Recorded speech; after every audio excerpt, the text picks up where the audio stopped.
Pare, ayaw mo ba sa'kin?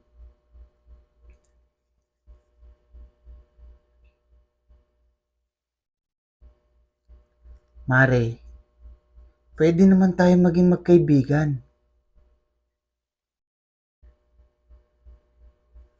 Pare, ayoko sana ng kaibigan lamang. Gusto ko yung mas malalim pa dun.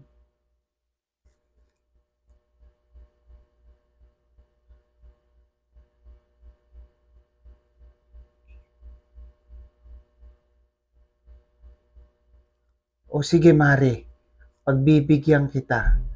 Simula ngayon, kapatid na ang turing ko sa'yo. Kuya mo ko at ate kita. Okay?